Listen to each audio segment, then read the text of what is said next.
episode of Literary Gladiators, the show where we discuss and debate literature in all of its forms. If it's written work, it's game. Let's meet the panel. Hi, I'm Larry. I am Jesi. I am Faith. And I'm Josh. And today we are going to be going over Orlando by Virginia Woolf. Most excited you're going to see me all episode. Who's afraid of Virginia Woolf? As the Edward Albee play We're asks. afraid of this book by Virginia Woolf. This one's I'm my favorite. I'm not necessarily afraid of it. I think it's more so the idea that I was disappointed by it. Yeah. But the discussion starter I have for this is this. A major occurrence in Orlando is that the title character starts out as a man and then becomes a woman. Do you feel there are any impactful results to Orlando's metamorphosis and in result to the woman in general? Or to women in general? To women in general? Its impact on what? Because Orlando is often deemed a champion in feminist literature. Oh, because they consider it like a trans? In a way, it's. I mean, like, I guess I can understand how it could be like relatable in that sense, but I mean, it was my understanding that there were these like ghostly things that showed up, and then he woke up a woman, like with actual woman body parts, not just dressing up as a woman. Did I like read that? No, that's what I saw. Okay, I was gonna say, did I read that? Because it was a very confusing book. I could have read it wrong. It reminds me of the old 1970 movie Watermelon Man, where a white bigot woke up black. Oh yeah. And there was no explanation as to why. The only explanation they can give is the tanning bed that he bought himself. That sounds like an awful movie. Yeah, It does, and what's even worse is that the person that they had portray, they had a black man, Godfrey Cambridge, played both parts. Okay. So they made him go white face when he was white, and then he just was in regular attire when he woke up. And the one that played his wife was Estelle Parsons, who played Roseanne's mother in Roseanne. Yeah, she was a real peach. But yeah, I think that it was pretty weird the way that there was no explanation as to why it took place, but There's no explanation as to anything. I mean, maybe that's why the feminists like it so much. It doesn't make a lot of sense. it had to be fantastical. That's what I feel. It's ridiculous. She have lives to for agree with 300 that. years. Why does that That happen? I couldn't get. I think there's an either. interesting approach to why, when becoming a woman, she takes on an endless ability to live. But the problem with this book is nothing was ever explained. Yeah, and Nothing is explained. Nothing. Other people were living for a long time too, because like the husband that she ended up marrying was and like also 300. and also That literary critic or whatever he was. Yeah. He was Yeah. a fisherman, yeah, a sea was captain. it Green? Yeah, Green, yeah. He was at the beginning, and then later he was at the end, and he was 70, but then Orlando was still 30 30s. something, yeah. And then when Orlando leaves to be ambassador, and then when she comes back, her staff is still there. And then when they're having the lawsuits, it's going over for hundreds of years, and people are like, whatever, like it's normal. It was just confusing. Like some people died, some people were still living. It seemed like Orlando wasn't aging, but other people were living a pretty long time. It was Yeah. just very weird. I feel like it wasn't very well thought out. Like I just, like you said, going through the characters and how it's like, okay, we understand Orlando, and I don't even want to say understand, but to an extent, it's like, okay, the main character is living for a long time, but why is everybody else living this long too? It doesn't make sense. And I don't know, I found it to be a very frustrating read. It definitely was, because nothing's ever explained. There's the idea that even toward the end of the piece where Orlando has a child, one that she actually gives birth to. And I think they dedicate the entirety of one sentence to that occurrence. And I think it would be much more, because that's a crucial change in one's life and becoming a woman. especially because Orlando had plenty of other kids when Orlando was a man, but the greater attachment that Orlando has as a woman to the child during that period of time, and to just say, just had a child, is just... Well, and then she has all the Thoughtless. three ghosts of whatever, purity and modesty, and they all show up again and right before it. And then boom, she has a baby, you know, so it's like meant to be as big a deal, but then it's just not. just dropped. And I thought, like, with how, I believe it was like the first and second chapter, how he's like going through all these women, I thought maybe it was to teach him a lesson, like, oh, poof, you're a woman now, learn a lesson. But then he never changed back to a man. And I was like, so is this not a lesson? Is he just Neither did Jeff Garber, a Watermelon woman? Man. I don't know. Neither did our watermelon man.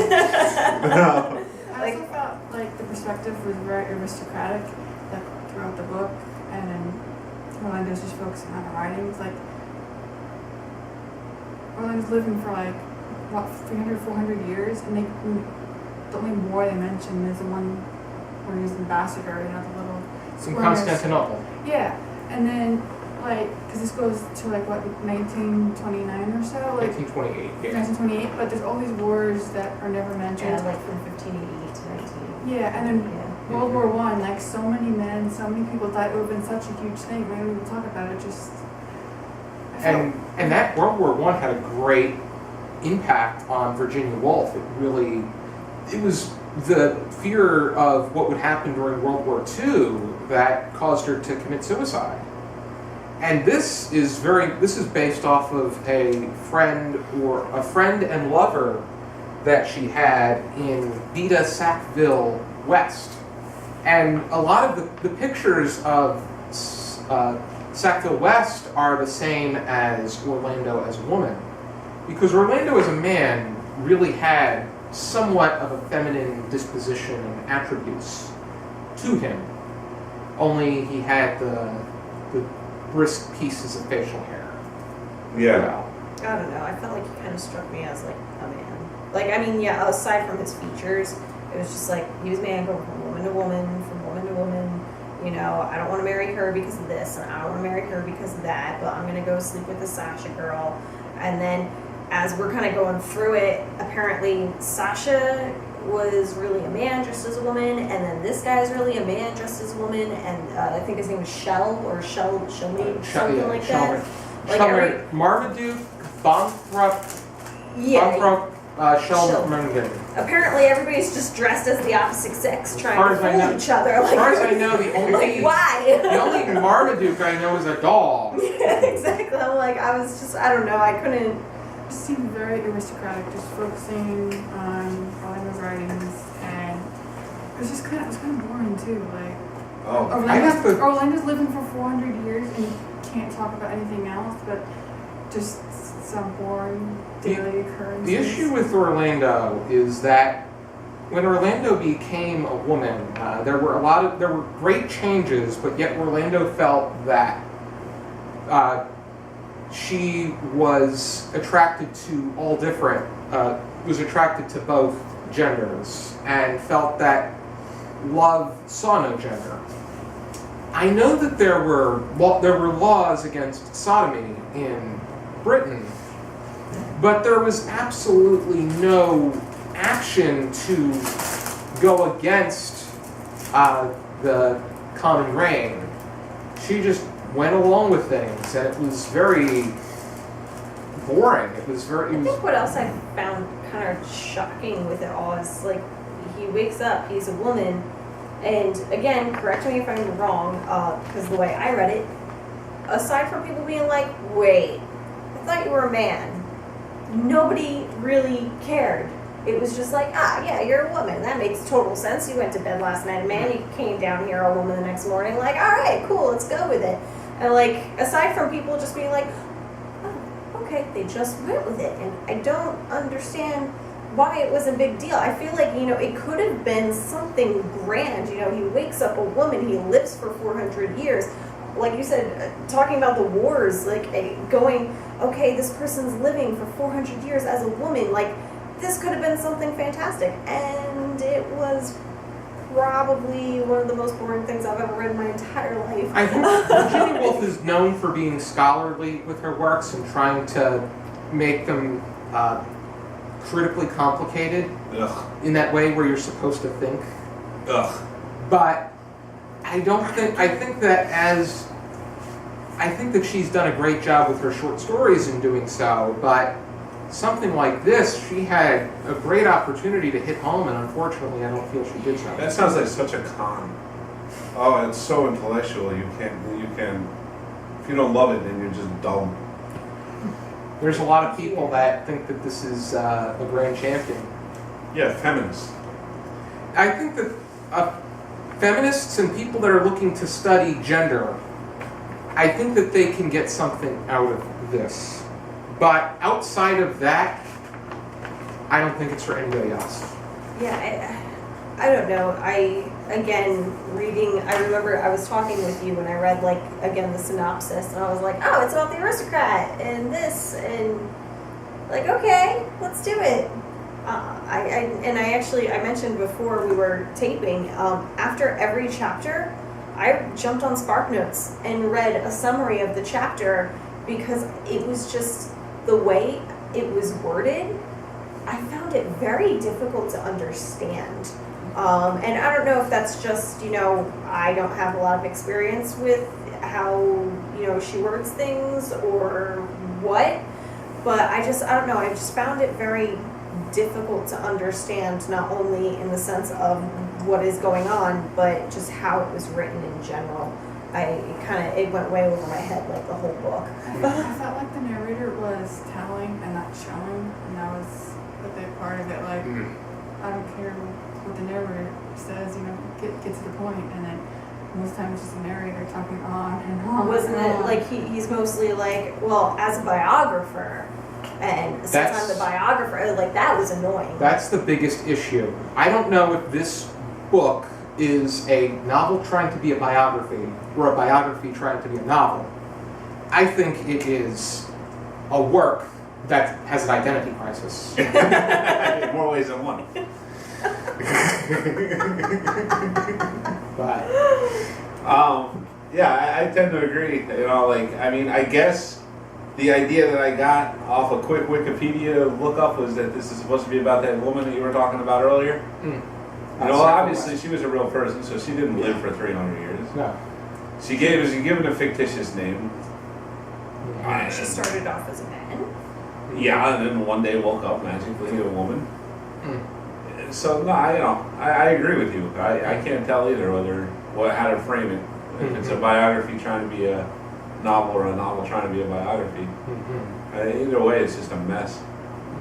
Yeah, it was too all over the place for me to follow, and then the wording, how, like I said, I just don't have a lot of experience reading that kind of wording. I don't know, I found it all very difficult to follow. It's like stream of consciousness. Yeah, right? I was a... She's known for doing that. A Mark on the Wall was stream of consciousness, but at least it was clever. Kew Gardens was an interesting take on the point of view. That was clever.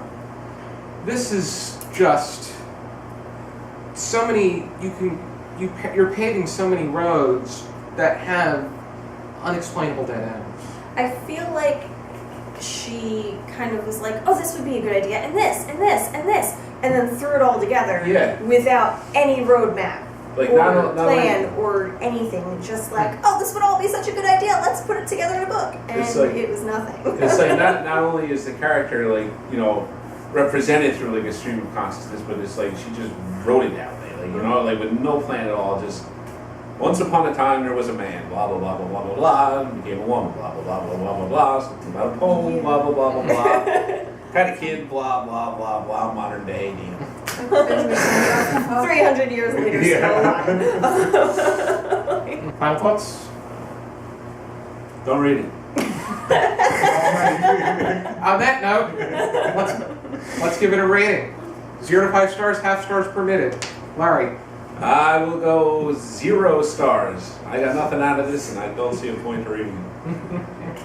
I'm gonna give it 2, just because I Ponderous. feel like there was some sort of substance to a story there that she could have done really well with it, but just didn't. So, yeah. I agree with you. Same rating. It could have been so much, but it was just It was. a rambling mess, really. Yeah. I give it a 1.5 because I think that it's definitely something you shouldn't read at all. But I feel that it has a sense of merit. We were generous. It has a sense of merit for people with an interest in feminist studies, gender studies, LGBTQIIAP+ studies, specifically transgender studies. But anybody else, whether they're... How so? Like, what Yeah, does it that's- offer? I think it's just material. It's Exactly. I agree with you. it's material for them. And I think that Fodder. if I wanted to look into the way that transgender and gender roles played within literature, I